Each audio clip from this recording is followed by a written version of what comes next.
April 23rd, 1943, 0342 hours, North Atlantic, 47 degrees knots, 32 degrees above. Seaman First Class Tommy Brennan clings to a cargo net on the starboard side of SS Robert Rowan as a U-boat torpedo tears through the engine room 40 feet below him. The explosion lifts the entire 7,200-ton Liberty ship 3 feet out of the water and drops it back with a shudder that breaks Brennan's grip. He falls 15 feet into the Atlantic, hitting water so cold it stops his breath. The ship is already listing 20 degrees to port. She has maybe 8 minutes before she goes under. HMS Vanek, the convoy escort destroyer, is charging toward the U-boat's last known position, her depth charge crews scrambling to their stations. Brennan watches from the water as 6 depth charges tumble off Vanek's stern racks and splash into the sea in a perfect diamond pattern. 3 set for 150 feet, 3 for 300 feet. The U-boat is at 200 feet according to the sonar contact that Brennan heard over the ship's PA system 30 seconds before the torpedo hit. He counts seconds, treading water in his life jacket, watching other survivors thrashing in the oil-slicked waves. At 150 feet depth, roughly 12 seconds after impact, the first pattern should detonate. Brennan counts 12, 13, 14, nothing. At 300 feet, roughly 24 seconds after impact, the second pattern should explode. 24, 25, 26, nothing. 6 depth charges, 1,800 pounds of Torpex-high explosive, sink uselessly past the U-boat and disappear into the abyss. Through the darkness and spray, Brennan sees something that makes his blood colder than the water already freezing him to death. A periscope, 300 yards away, cutting a white wake as it moves parallel to the sinking Liberty ship. The U-boat commander is watching his kill, already lining up his next shot at a different merchant vessel 800 yards beyond.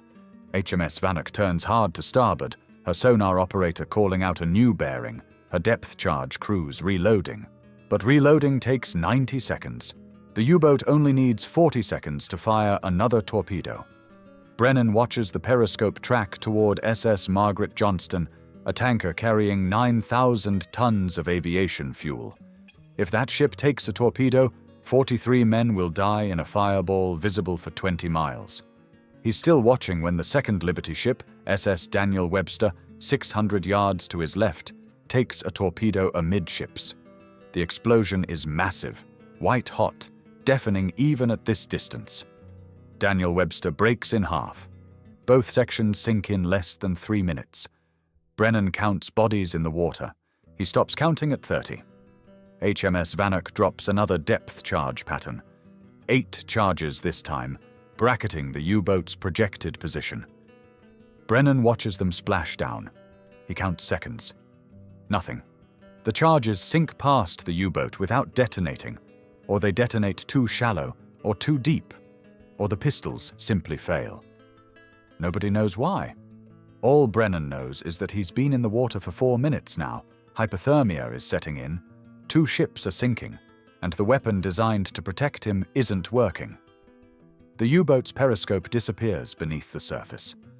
The submarine is diving deeper, moving away, escaping. Again. By the time HMS Vanek's boat crew pulls Brennan from the water 20 minutes later, SS Robert Rowan and SS Daniel Webster are both gone. The official casualty count will list 73 merchant sailors dead, 41 missing, presumed drowned. The U-boat escapes undamaged. This scene repeats itself every day across the North Atlantic in April 1943. Depth charges that should work don't work. U-boats that should die escape. Ships that should reach Britain sink 1,000 miles short of Liverpool. The statistics are killing the Allied war effort as surely as the torpedoes. In March 1943, German U-boats sank 108 Allied merchant ships totaling 627,000 tons. In the first 3 weeks of April, they've already sunk 56 ships. At current loss rates, Britain has 4 months of food reserves remaining. The convoy system, the lifeline connecting America to Britain, is failing. And nobody knows why the depth charges don't work. Nobody except a 39-year-old factory worker in Boston who's never been to sea, never fired a weapon in combat, never worn a uniform. Danny Kozlowski stands in Assembly Hall C at the Boston Naval Ordnance Facility, 3,000 miles from where Tommy Brennan nearly drowned, staring at a depth-charge pistol that just passed final inspection. The pistol is a brass cylinder 4 inches long, 2 inches in diameter, containing a diaphragm calibrated to trigger detonation at 150 feet depth. It's machined to tolerances of 0.001 inches. It's been tested in a pressure chamber. It works perfectly, except it doesn't. Kozlowski has been a civilian technical inspector at the facility for 3 weeks. His job is to verify that depth charge components meet specifications before assembly. He's not supposed to think about why 67% of depth charges are failing in combat. He's supposed to check measurements, verify tolerances, and stamp approval forms. But Kozlowski spent 20 years working hydraulic systems at the Pullman Railway Car Factory in Chicago. He understands pressure, temperature, and how metal behaves under stress. And he's looking at something that doesn't make sense. The assembly hall is freezing. Outside temperature today is 44 degrees. Inside, maybe 48 degrees because the Navy doesn't heat buildings that contain explosive materials. Workers wear thick coats while they install pistols into depth charge bodies. Kozlowski watches a worker named Murphy screw a pistol into a charge. Murphy's breath creates fog in the cold air. The brass pistol Murphy is installing was manufactured at room temperature, tested at 68 degrees in a heated laboratory, and is now being assembled at 48 degrees. Kozlowski knows what happens when brass cools. It contracts. When brass heats, it expands. The coefficient of thermal expansion for brass is 0.00005 per degree Fahrenheit. That seems like a tiny number until you realize the pistol's firing mechanism depends on a diaphragm flexing at pressure differentials measured in thousandths of an inch. A temperature change of 20 degrees means the diaphragm dimensions change by 0.021 inches. That's enough to alter trigger pressure by 15% or more. Kozlowski walks outside to the loading dock, where finished depth charges sit waiting for transport. He places his bare hand on a charge body. The metal is so cold it burns his palm. He walks back inside and touches a charge that's just been assembled. Still cold, but 4 degrees warmer. The brass pistol screwed into the top is 4,800 degrees. These charges will be loaded onto ships, transported across the Atlantic, and dropped into water ranging from 55 degrees to 68 degrees, depending on season and location. When a cold pistol hits warm water, thermal expansion happens in seconds. The brass diaphragm expands, becomes stiffer, requires more pressure to flex. A pistol calibrated to fire at 150 feet suddenly requires 180 feet, or 200 feet. Or it won't fire at all because the diaphragm is too stiff. Kozlowski does the calculation in his head. If assembly temperature is 48 and deployment water is 68 degrees, that's a 20-degree differential. That's a 0.021-inch expansion in the diaphragm. That's a 15% to 20% change in trigger pressure. A 150-foot pistol becomes a 180-foot pistol. The U-boat at 200 feet escapes because the charge explodes 30 feet too shallow. He walks to the test facility where pistols are calibrated before installation. The test chamber is a steel cylinder filled with water, equipped with a pressure pump that simulates depth. A technician places a pistol in the chamber, increases pressure until the pistol fires, and records the depth. If it fires within 10% of specification, it passes. Kozlowski watches the technician test a 150-foot pistol. The water in the test chamber is 68 degrees. The pistol being tested was sitting in the cold assembly hall 10 minutes ago. The technician submerges it, increases pressure. The gauge reads 150 feet equivalent. Nothing. 160 feet. Nothing. 165 feet. The pistol fires. The technician writes 165 feet within tolerance and stamps it approved. Kozlowski stops him. How long was that pistol in the warm water before you tested it? The technician shrugs. maybe 30 seconds. Why? Test another one, Kozlowski says. But this time, test it immediately after you put it in the water. Don't let it warm up first. The technician looks confused but complies. He takes a pistol from the cold assembly hall, submerges it in the 68-degree test chamber, and immediately starts increasing pressure. 150 feet. Nothing. 160 feet. Nothing. 170 feet. Nothing. 180 feet. Nothing. 190 feet. The pistol finally fires. The technician stares at the gauge. That's a 26% deviation. That's a failure. That's the problem, Kozlowski says quietly. Every pistol we test gets warmed up by the test chamber water before we measure it. The test shows they work at 68 degrees.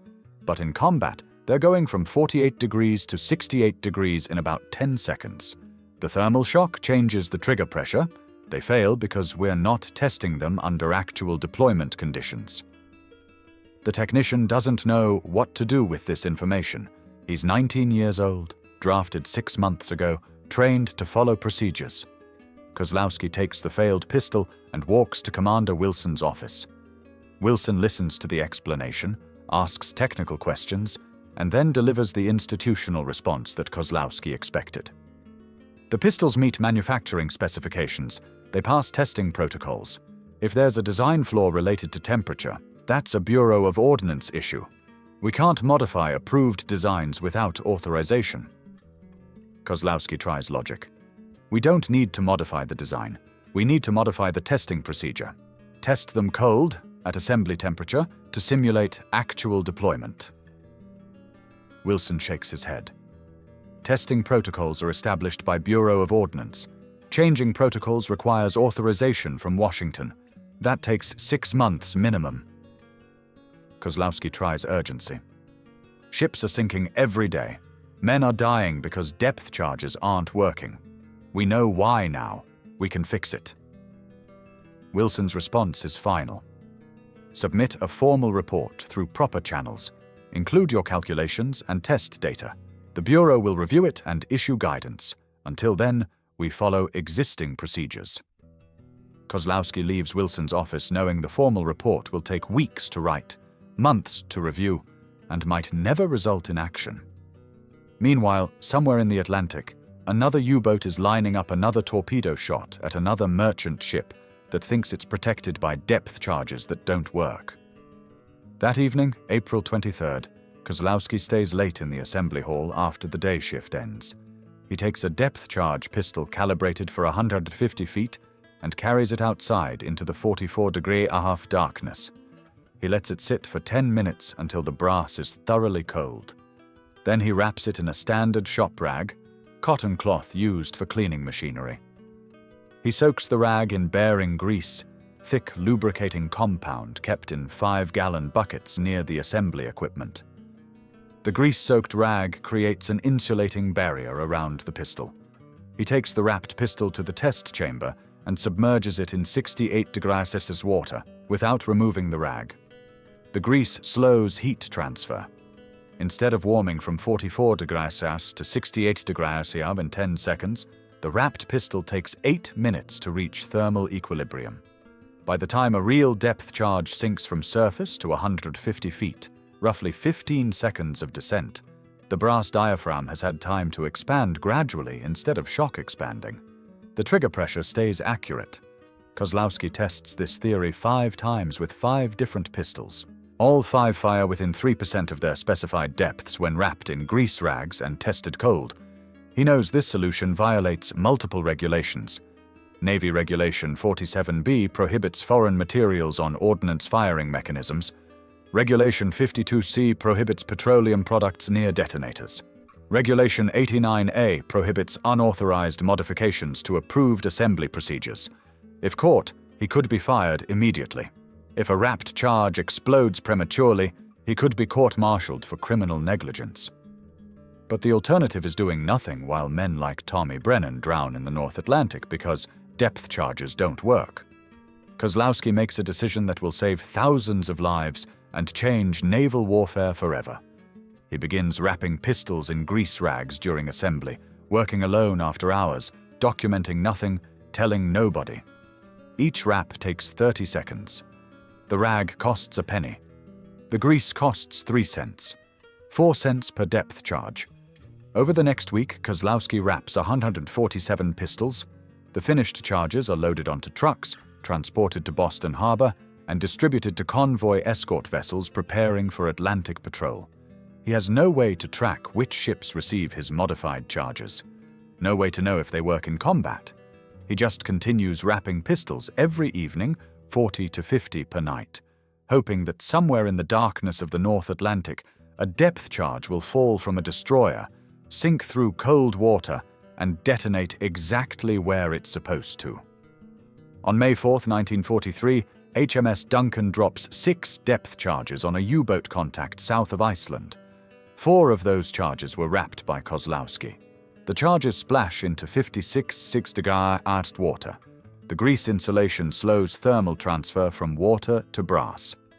By the time the charges reach their preset depths, 12 to 24 seconds after hitting the water, the brass diaphragms have stabilized at a temperature close enough to water temperature that the trigger pressures remain accurate. At 150 feet, the first charge detonates. The explosion lifts a column of white water 40 feet into the air. 2 seconds later, the second charge explodes. Then the third, then the fourth. 4 perfect detonations in a diamond pattern, exactly as designed, bracketing U-638 at 200 feet depth. The U-boat's pressure hull ruptures in 3 places. Seawater floods the forward torpedo room and the engine compartment simultaneously. The boat loses buoyancy and begins sinking stern first. The crew has 90 seconds to abandon ship. 32 men make it to the surface. 15 don't. HMS Duncan's sonar operator reports breaking up noises at 09:47 hours. Oil and debris surface 20 minutes later. Commander Peters, Duncan's captain, writes in his after-action report, "Depth charges functioned with unprecedented reliability, detonating precisely at preset depths. This represents a significant improvement over previous engagements where charge failures were common. Recommend investigation into recent manufacturing improvements." Peters doesn't know about grease rags. He doesn't know about Danny Kozlowski. He just knows his depth charges suddenly work. On May 6th, HMS Vedette sinks U-125. On May 7th, HMS Snowflake destroys U-531. On May 9th, HMS Oribe kills U-456. All 3 U-boats die because depth charges wrapped in 4-cent grease rags detonate at the correct depths. By May 15th, Kozlowski has wrapped 847 depth charge pistols. Those charges are distributed across 23 different convoy escort vessels. The ships don't know they're carrying modified ordnance. The crews don't know their depth charges have been individually wrapped by a civilian violating 3 regulations. They just know that depth charges which failed 67% of the time in April are working 91% of the time in May. The kill rate for U-boats jumps from 4 per month to 11 in the first 2 weeks of May alone. German Admiral Karl Dönitz, commanding the U-boat fleet, sends increasingly desperate messages to Naval High Command. His boats are dying. Attacks that should be survivable are suddenly lethal. Depth charges that previously failed are now working with terrifying consistency. Dönitz doesn't know the Allies developed a revolutionary new weapon. He doesn't know about thermal expansion or brass diaphragms. He just knows his U-boats are dying at a rate that makes continued operations impossible. On May 16th, Commander Wilson summons Kozlowski to his office. Kozlowski assumes he's been caught, that someone discovered the unauthorized modifications, that his career is over. Instead, Wilson shows him a message from Admiral Horton's headquarters in Liverpool. Depth charge reliability has improved dramatically in recent convoy actions. Success rate for charges manufactured at Boston facility has increased from 33% to 87% based on combat reports. Request immediate investigation to determine cause of improvement. Wilson looks at Kozlowski across the desk. "I reviewed the assembly logs. Grease and rag consumption has increased 400% in the past 3 weeks. The increase corresponds exactly with the improvement in combat effectiveness. Want to tell me what you've been doing?" Kozlowski considers lying. Decides on truth. He explains the thermal expansion problem, the grease rag solution, the after-hours modifications. He shows Wilson the test data, the calculations, the results. Wilson listens in silence. When Kozlowski finishes, Wilson picks up the phone. "Get me the commanding officers at Norfolk, Charleston, and Philadelphia ordnance facilities. Conference call. Now." Wilson covers the phone and speaks to Kozlowski. "You violated 3 regulations. You modified 850 depth charges without authorization. If one had exploded prematurely, you'd be facing criminal charges." Kozlowski nods. "Yes, sir." Wilson's expression doesn't change. "You also apparently solved a problem that's been killing Allied sailors for 6 months. 11 U-boats sunk in 2 weeks. That's unprecedented. The improved kill rate corresponds exactly with deployment of your modified charges." The phone rings. Wilson picks it up. "This is Commander Wilson at Boston facility. I'm ordering immediate implementation of a depth charge modification across all production facilities. Technical details to follow. The modification involves wrapping pistols in grease-soaked rags during assembly. Cost, 4 cents per charge. Combat effectiveness improvement, 170%. I want every facility wrapping pistols by May 20th. That's 4 days. Questions?" "There are many questions." Wilson answers them. By the end of the call, every U.S. Navy ordnance facility producing depth charges has orders to implement Kozlowski's modification immediately. But what nobody knows yet, what won't become clear until after the war when captured German records are analyzed, is that the 4-cent grease rag has done something even more significant than fixing faulty pistols. It's eliminated the U-boat's primary survival tactic, changed the mathematics of submarine warfare, and shifted the entire Battle of the Atlantic in favor of the Allies. The story of how that happened, how a factory worker's unauthorized modification accidentally won the war's most critical campaign, begins with a German U-boat commander who survived a depth charge attack and realized that everything had changed. May 28, 1943. 09:23 hours. North Atlantic, 56 degrees 28 degrees Malav. Captain Lieutenant Werner Hartmann stands in the control room of U-954, 200 feet beneath the surface, listening to his boat die. The first depth charge detonates 40 yards to port, exactly at 150 feet depth. The explosion slams the submarine sideways with a force that throws 2 crewmen against the bulkhead. Light bulbs shatter, glass rains down. The pressure wave compresses the hull with an audible groan, a sound like steel screaming. Hartmann grabs the periscope housing to keep his feet as the second charge explodes 3 seconds later, 35 yards to starboard. Same depth. The pattern is perfect. Whoever is dropping these charges knows exactly where U-954 is and exactly what depth she's running. The third explosion hits directly overhead at 200 feet, the worst possible position. The blast wave hammers down on the pressure hull with 8,000 pounds per square inch of instantaneous pressure. Cork insulation explodes from the ceiling in chunks. Pipes rupture.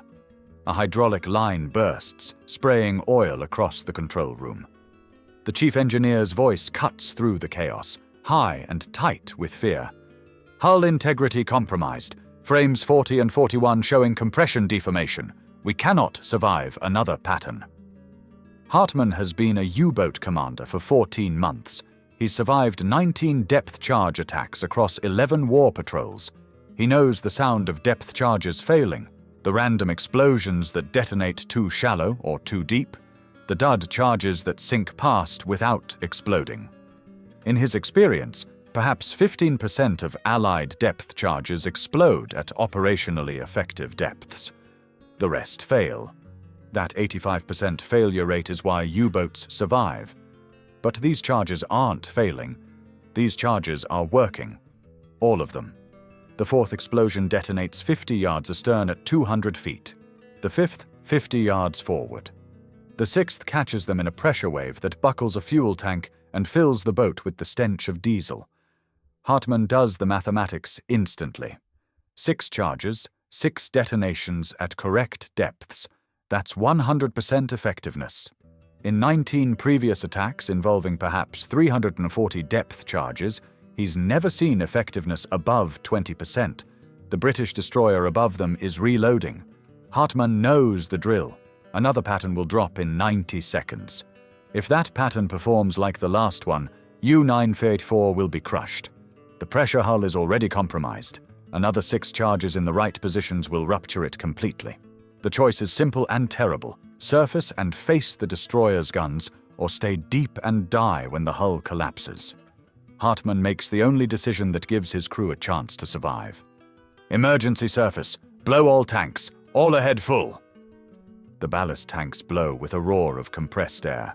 U-954 claws upward, angles steep, men grabbing handholds as the deck tilts 25 degrees.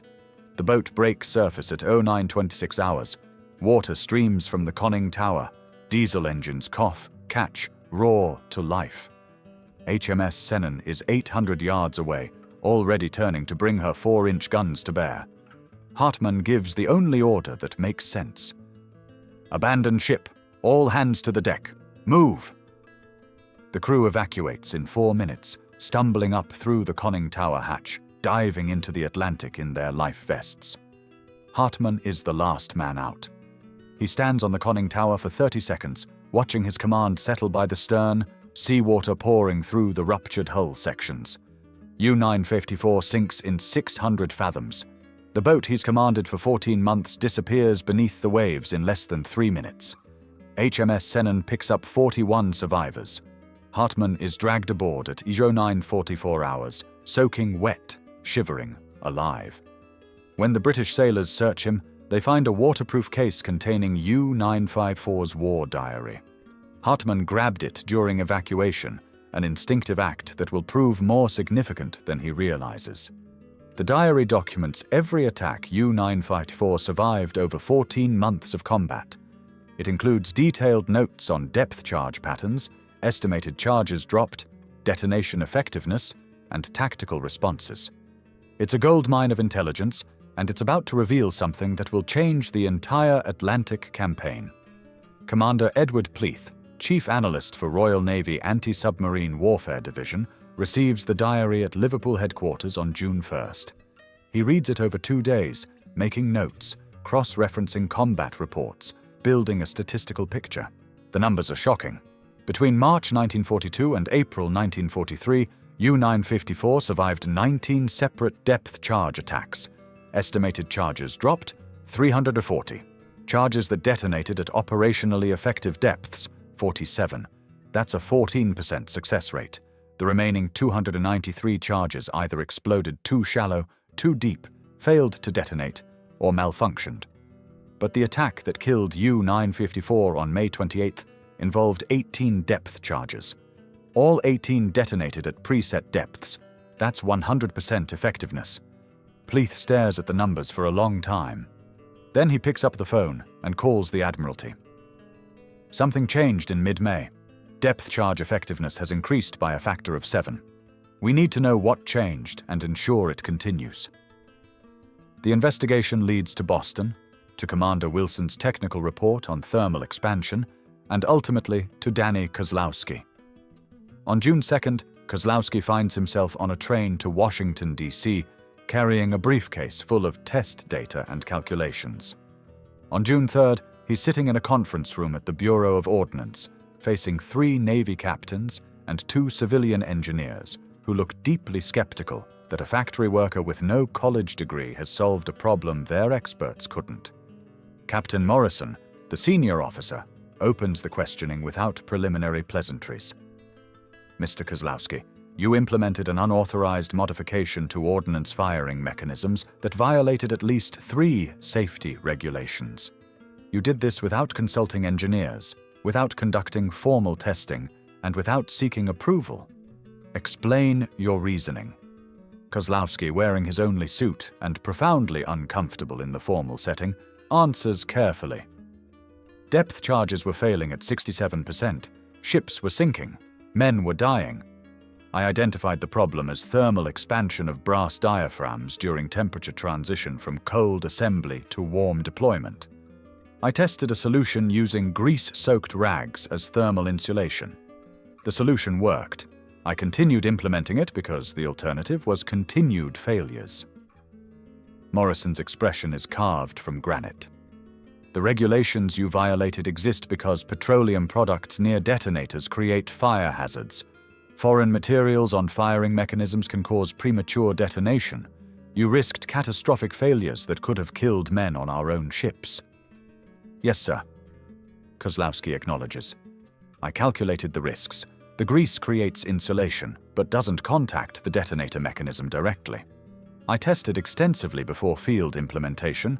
The risk of premature detonation was minimal compared to the certainty of continued 67% failure rates. One of the civilian engineers, whose name badge reads Carlson Detroit Arsenal, speaks up. Mr. Kozlowski, did you calculate the coefficient of thermal expansion for the brass alloy used in the diaphragms? Yes, sir. 0.00105 per degree Fahrenheit. A 20-degree temperature increase from assembly at 48 degrees to deployment in 68-degree water causes 0.021 inches of diaphragm expansion. That's sufficient to change trigger pressure by 15% to 20%. A pistol calibrated for 150 feet becomes functionally a 175 to 180-foot pistol. Carlson looks at his own notes, then back at Kozlowski. That calculation is correct. I've verified it independently. The question I have is why our design engineers didn't account for this during development. Kozlowski chooses his words carefully. The pistols were designed and tested at standard room temperature, 68 degrees Fahrenheit. That's proper engineering practice. But they're assembled in unheated ordnance facilities at temperatures ranging from 40 to 50 degrees depending on season. Nobody tested them under actual assembly conditions. The design is correct. The testing protocol was incomplete. Morrison interjects sharply. You're suggesting that Navy engineers with advanced degrees and decades of experience overlooked a fundamental design variable? Yes, sir, Kozlowski says quietly. Because they tested in heated laboratories, not in cold warehouses. They knew thermal expansion existed as a theoretical concern. They didn't consider that assembly environment temperature was significantly different from deployment temperature. The room goes silent. Morrison exchanges glances with the other board members. After what feels like an hour but is probably 30 seconds, Morrison opens a folder and reads from a document. This is a report from Admiral Horton's headquarters, dated May 29th. He states, and I quote, "The improvement in depth charge reliability achieved in May 1943 represents the most significant tactical advantage gained in the Battle of the Atlantic since the introduction of radar. 11 U-boats destroyed in the first 2 weeks of May, 22 in the last 2 weeks. Convoy losses dropped from 56 ships in the 3 weeks prior to 34 ships in the entire month. The modification responsible for this improvement should be implemented across all Allied production immediately, and the individual responsible should be commended." Morrison closes the folder and looks at Kozlowski. However, Admiral King has expressed concerns about precedent. If we reward unauthorized modifications, even successful ones, we encourage workers to ignore safety protocols. The Navy cannot function if civilians decide which regulations to follow. The board deliberates for 20 minutes while Kozlowski waits in the hallway, certain his career is over. When called back in, Morrison delivers the verdict. The board finds that your modification was implemented without authority and in violation of established regulations. However, the board also recognizes that your modification has saved an estimated 2,000 Allied lives in its first month of deployment and has contributed decisively to turning the Atlantic campaign. Morrison pauses, and Kozlowski can see the institutional struggle playing out behind his eyes. You will not be court-martialed. Instead, you're being assigned as technical consultant to the Bureau of Ordnance Anti-Submarine Warfare Division, salary grade GS-11. You'll have authority to propose modifications, which will be tested through proper channels. You start Monday. Kozlowski, who a month ago was wrapping pistols alone in a dark warehouse, now has official authority to do what he was doing unofficially. Before he can respond, Morrison slides another folder across the table. Before you leave, read this intelligence report. It's compiled from interrogations of U-boat crews captured in May. Kozlowski opens the folder. The first document is a transcript of Captain Lieutenant Hartmann's interrogation, conducted May 30th. The highlighted section reads, "Previous depth charge attacks were survivable because approximately 85% of charges failed to detonate at effective depths. Standard evasion procedure was to go deep, silent running, wait for the pattern to end. Most charges exploded harmlessly above us or failed completely. The attack on May 28th was fundamentally different. Every charge exploded at correct depth. There was no safe depth to run. The boat was being systematically crushed. Surfacing was the only option to save the crew." Kozlowski reads 3 more interrogation transcripts. All tell the same story. U-boat commanders who previously survived attacks by exploiting Allied depth charge unreliability now face attacks where every charge works. The tactical equation has changed completely. Morrison explains the implications. For 2 years, U-boat survival tactics were built on the assumption that they could outlast depth charge attacks. The 67% failure rate made that assumption valid. Your modification removed their primary defensive capability. U-boats can no longer reliably evade depth charge attacks. Carlson adds technical detail. "We've analyzed the combat statistics. In April 1943, convoy escorts dropped an average of 47 depth charges per U-boat kill. In May, after your modification deployed, that number fell to 12 charges per kill. We're achieving 400% better results with 75% fewer munitions. Escorts can now pursue multiple contacts and maintain pressure longer." Morrison stands, signaling the meeting is ending. Admiral Dönitz pulled his U-boats from North Atlantic convoy routes on May 24th. Intercepted communications indicate he believes we've developed new detection technology or a new type of depth charge. He doesn't know we just fixed the old ones. We're going to keep it that way. Over the next 4 months, the impact becomes statistically overwhelming. June 1943, 17 U-boats sunk. July, 37 U-boats. August, 25 U-boats. Total for 3 months. 79 U-boats destroyed, compared to 15 in the 3 months before Kozlowski's modification. Convoy losses drop proportionally. June through August combined. 58 merchant ships sunk. Previous 3 months, 196 ships. The Battle of the Atlantic, which has been strangling Britain since 1939, turns decisively in favor of the Allies in summer 1943. Historians will later cite multiple factors: improved radar, increased escort numbers, long-range aircraft, code breaking. All mattered, but statistical analysis shows depth charge reliability was the single most significant variable. When depth charges worked, U-boats died. On August 15th, Kozlowski receives a classified briefing. Lieutenant Commander Hayes shows him production numbers. Since May, we've wrapped 11,847 depth charge pistols across all U.S. facilities. The Royal Navy adopted the procedure in June, wrapped another 8,200 pistols. Total cost for grease and rags, $472 US, $340 British. Hayes shows the next slide. Estimated U-boats sunk directly attributable to improved depth charge reliability, 47. Estimated merchant ships saved, 180 to 220. Estimated lives saved, 4,200 to 4,800. Kozlowski stares at the numbers. 4,200 lives. Because of 4-cent rags. Hayes continues. The Royal Navy Engineering Department analyzed your thermal insulation principle. They're applying it to aerial torpedo pistols. Same problem. Torpedoes stored in cold aircraft, dropped into warm water, brass expands, mechanisms fail. They're adapting your solution.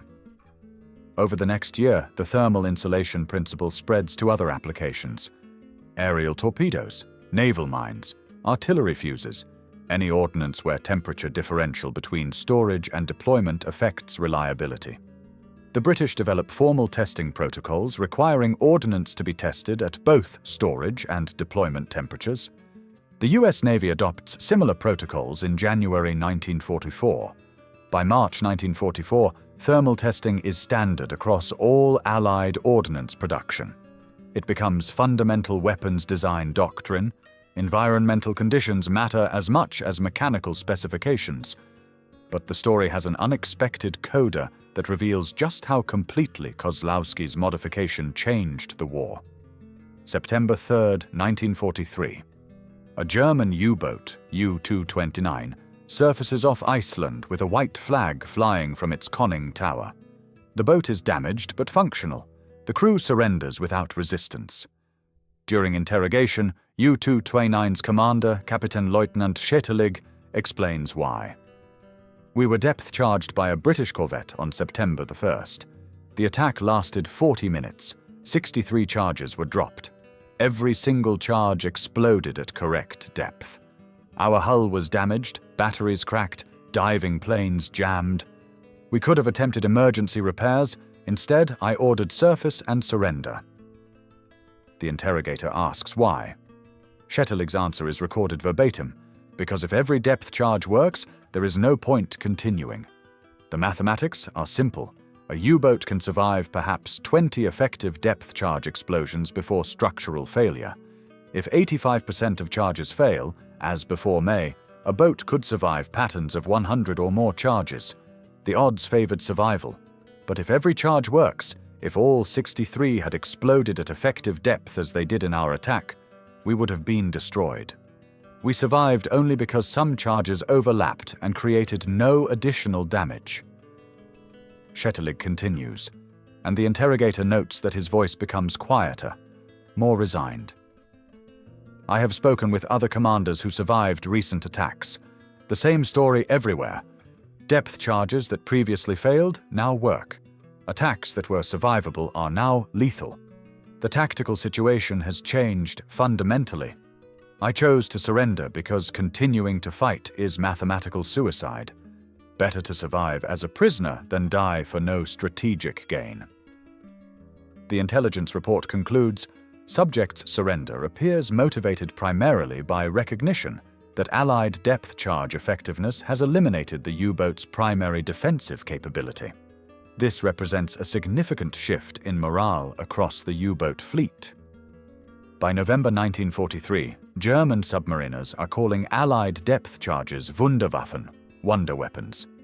They don't know the wonder weapon is a grease rag. Admiral Dönitz, still believing the Allies developed revolutionary new technology, orders German engineers to develop improved hull construction, better sound insulation, deeper diving capabilities. The Germans invest millions of Reichsmarks trying to counter a threat they fundamentally misunderstand. Meanwhile, Kozlowski continues his work at Bureau of Ordnance. Between August 1943 and May 1945, he identifies and solves 14 separate ordnance reliability issues, none as dramatic as the depth charge modification, but all save lives. March 1944, he discovers naval mine pressure sensors failing in Arctic water. His solution, a thermal compensation spring costing 12 cents per mine. July 1944, anti-aircraft proximity fuses fail during high-speed maneuvers. His solution, a rubber damping gasket costing 8 cents per fuse.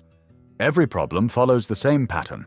Kozlowski identifies an environmental condition laboratory testing didn't account for, develops a simple, cheap solution.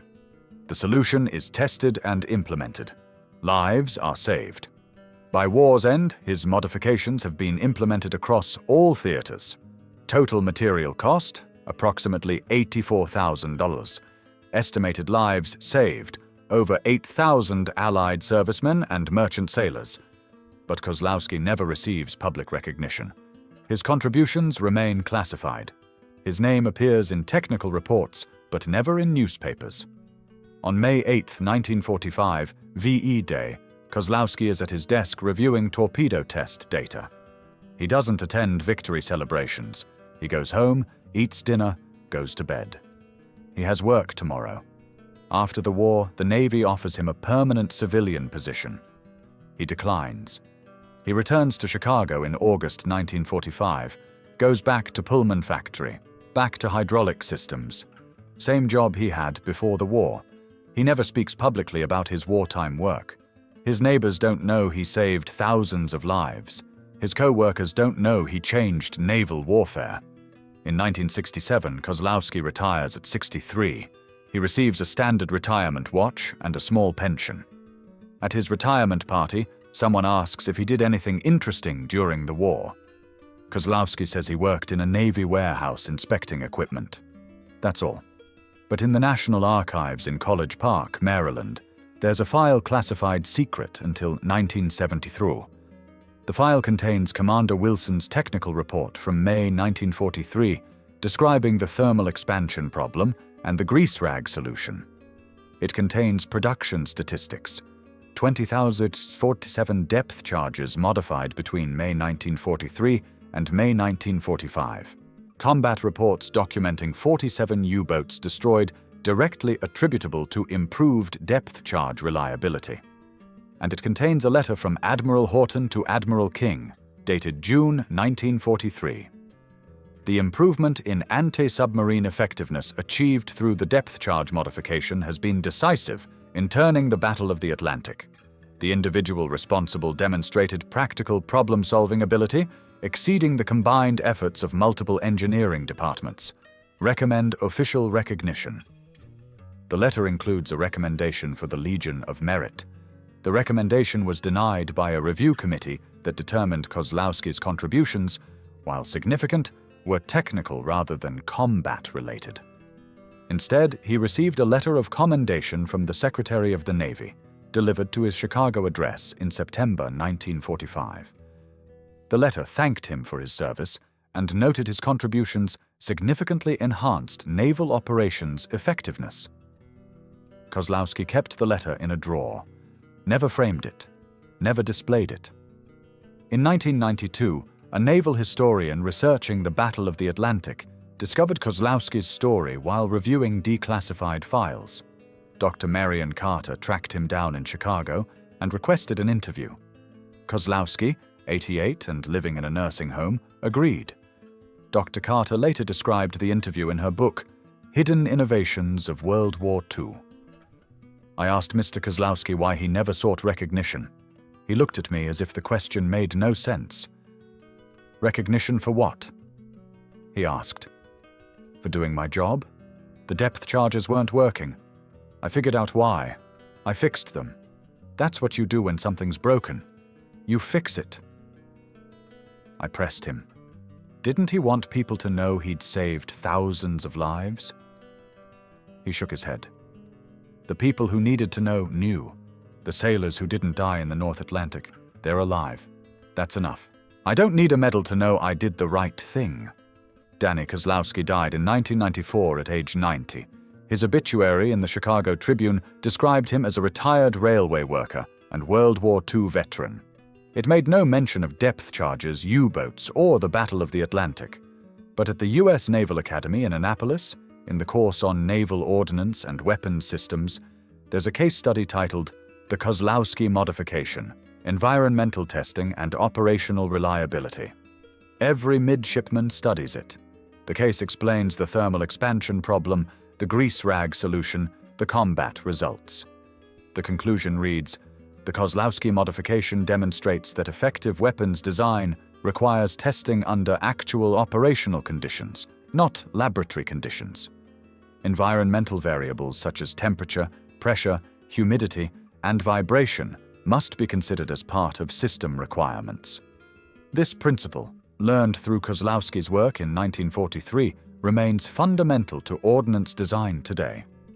Modern naval depth charges, though far more sophisticated than World War II predecessors, still incorporate thermal insulation in firing mechanisms. Materials have changed, advanced polymers instead of grease rags, but the principle remains the same. Temperature differentials between storage and deployment must be managed to ensure mechanical reliability. The U.S. Navy's current anti-submarine warfare doctrine includes a section on weapons reliability that references the 1943 depth charge failure analysis. The section notes that mechanical reliability can be as important as weapon accuracy or explosive power. A weapon that works 90% of the time is operationally superior to a weapon that works perfectly 50% of the time. This seems obvious now. In 1943, it was revolutionary. In 2008, the Naval Historical Center published a comprehensive analysis of the Battle of the Atlantic. Statistical modeling examined radar effectiveness, convoy tactics, aircraft coverage, code breaking, and weapons reliability. The conclusion? Improved depth charge reliability, achieved through the Kozlowski modification in May 1943, was the single most significant factor in reducing U-boat effectiveness in the second half of 1943. The modification increased depth charge success rate from 33% to 91%, resulting in a 400% increase in U-boat destruction rate and an 80% decrease in convoy losses. 400% increase. Because a factory worker from Chicago looked at a cold brass pistol and understood that temperature matters. Because he wrapped 850 depth charges in grease rags without asking permission. Because he chose to violate regulations rather than watch men die. The final statistic appears in a footnote in the Naval Historical Center analysis. Total material cost of Kozlowski modification for all Allied production, May 1943 to May 1945, 812. Estimated lives saved, 8,200. Cost per life saved, approximately 10 cents. 10 cents per life. A grease rag, a calculation, and the willingness to break rules when the rules are wrong. That's how you win a battle. That's how you save 8,200 lives. And that's the story they don't teach in history class, but probably should. Because on April 23, 1943, while Tommy Brennan was drowning in the North Atlantic watching depth charges fail, Danny Kozlowski was standing in a cold warehouse in Boston, wrapping a brass pistol in a 4-cent rag, about to change the course of the war. He never fired a shot. He never wore a uniform. He just fixed what was broken. Sometimes that's all it takes.